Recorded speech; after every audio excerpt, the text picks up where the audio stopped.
আসসালামু আলাইকুম এভরিওয়ান, আপনারা সকলে কেমন আছেন? আশা করি সবাই অনেক ভালো আছেন।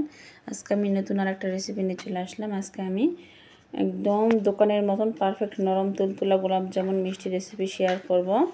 ঘরেই দেখবেন ব্রেড রুটি দিয়ে গোলাপ জামুন মিষ্টি বানাবো, এটাই আমি আপনাদের সঙ্গে শেয়ার করব। একদম রসে ভরা। আমি রসটা একটু কম ডুবানো পড়েছে, আর একটু রাখলে রসটা সুন্দর করে ডুবিয়ে অনেক মজাদার হবে। চলুন পুরো ভিডিওটা দেখাই। প্রথমে দেখুন আমি এখানে দোকানের কিনা ব্রেড রুটি নিছি। এই প্রথমে রুটির চারপাশে কালো অংশগুলো আমি ছাড়িয়ে নিব। এই মিষ্টিগুলো বানানোর জন্য এই কালো অংশগুলো ছাড়িয়ে নিতে হবে। দেখুন আমি সুন্দর করে এই যে চারপাশের যে কালো অংশটা আছে, কালো অংশটা আমি ছাড়িয়ে নিচ্ছি।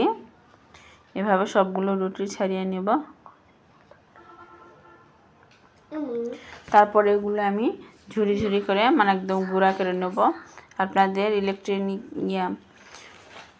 হাত দিয়েই ভাঙে নেবেন, বা মিক্সিং যদি থাকে মিক্সিংয়ের মধ্যে গুঁড়া করে নিতে পারেন। আমি হাত দিয়ে এগুলো সব গুঁড়া করে নিয়েছি। আর এখানে দিয়ে দিলাম হাফ চামচ ময়দা, আর দিয়ে দিলাম গুঁড়া দুধ,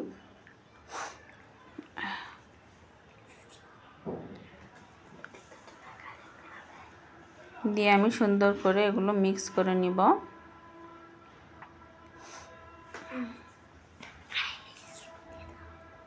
শুকনো উপকরণগুলো সুন্দর করে আমি রুটির জোড়ার সঙ্গে মিক্স করে নিচ্ছি।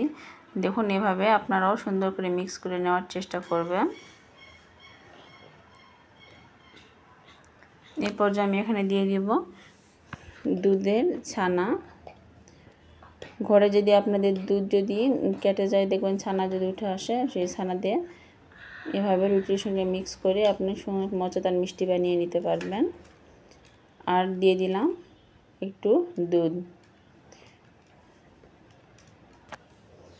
দুধটা একটু কমায় দিবেন, বেশি দিবেন না, কারণ দেখবেন রুটির মধ্যে বেশি পানি লাগে না। আমি এখানে ছানা দিচ্ছি, ছানা দেওয়ার পরে দুধ একটু সামান্য একটু লাগছে, বেশি লাগছে না। বেটারটা ঠিক এই যে এরকম হবে, একটু শক্ত শক্ত বেটার, না শক্ত না নরম। এই যে আমার হাতে দেখলে বুঝতে পারবেন আমি এমন সুন্দর একটা বেটার করে নিছি।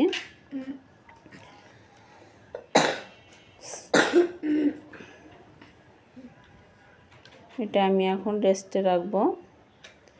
এই যে দেখুন, তারপর আমি মিষ্টিগুলো সুন্দর করে গোল গোল শেপে কাটে নিচ্ছি। আপনারা গোল শেপ বা লম্বা শেপ যে যেমন পারেন কাটে নেবেন। আমি আজকে গোল গোল শেপের গোলাপ জামুন মিষ্টিগুলো তৈরি করব।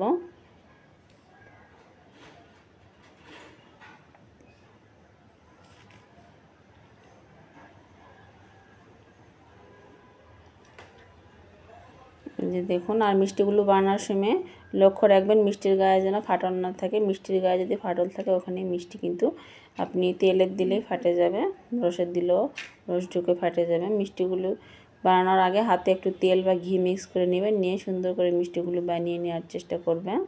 তাহলে দেখবেন মিষ্টির গায়ে একদম সফট হবে। আমার এখানে 3টা রুটি দিয়ে দেখুন কতগুলো মিষ্টি হয়েছে। এভাবে মিষ্টি একবার বানিয়ে খায় দেখবেন অনেক মজা লাগবে। আর আমি এখানে গোলাপ জামুন মিষ্টি শিরার জন্য আমি দিয়ে দিলাম চিনি। এই যে দেখুন, আর এখানে আমি দিয়ে দিলাম 1 কাপের মতন পানি। এখানে আমি চুলায় বসিয়ে দিয়ে এখানে শিরা করে নিচ্ছি। আর শিরার সুন্দর একটা স্মেল আসার জন্য আমি দিয়ে দিলাম সাদা এলাচ 3টা, আর তেজপাতা 1টা মাঝখানে ফালি দিয়ে দিলাম। এতে সুন্দর একটা স্মেল আসবে।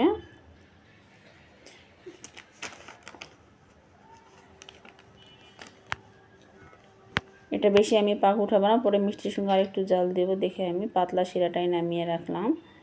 আর এই যে দেখুন, আমি একটা কড়াইয়ে তেল দিছি, তেলের মধ্যে গোলাপ জামুন মিষ্টিগুলো আমি দিয়ে দিচ্ছি। তেলটা প্রথমে একদম হাই হিটে দিবেন না, কম হিটে দিবেন। আর মিষ্টিগুলো আবার ছাড়ার আগে আরেকটু আমি হাতে ঘুরিয়ে নিচ্ছি, যেন শেপগুলো সুন্দর হয়, ধারে যেন গায়ে যেন ফাটল না লাগে উঠে, এই জন্য আমি আরেকটু ঘুরিয়ে নিচ্ছি।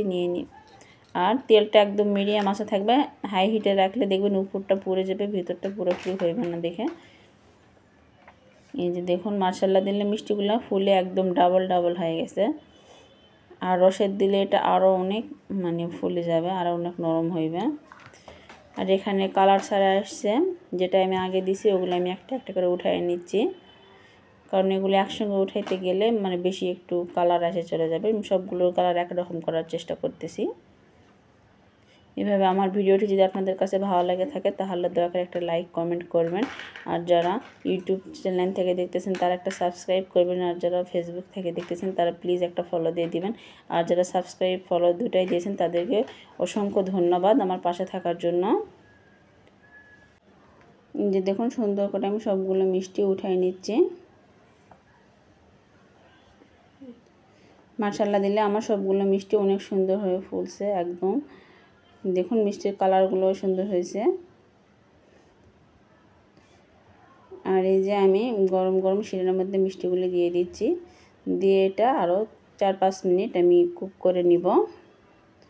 নিয়ে এটা 3-4 ঘন্টা রসের মধ্যে রাখলে একদম পারফেক্ট গোলাপ জামুন মিষ্টি হয়ে যাবে।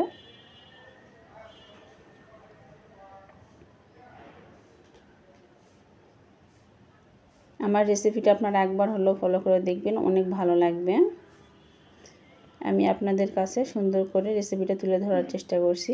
এই যে দেখুন গোলাপ জামুন মিষ্টিগুলো রস ঢুকে কতটা সুন্দর হয়েছে, আপনারা দেখেই বুঝতে পারবেন কতটা সুন্দর হয়েছে। আসলে এটা দেখেও যতটা সুন্দর হয়েছে এটা খাইতেও অনেকটা টেস্টি। একদম দোকানের আপনাদের অত টাকা দিয়ে দোকান থেকে কেনার গোলাপ জামুন মিষ্টি খাইতে হবে না, আপনারা বাসায় এরকম নরম তুলতুলে গোলাপ জামুন মিষ্টি তৈরি করতে পারবেন। এই যে দেখুন এতটাই নরম হয়েছে, এটা হাত দিয়ে আমি চামচ দিয়ে কাটতে গেলে আগে ভেঙে যাচ্ছে, অনেকটা নরম হয়েছে। আমার ভিডিওটা ভালো লাগে দয়া করে একটা লাইক করবেন। আল্লাহ হাফেজ।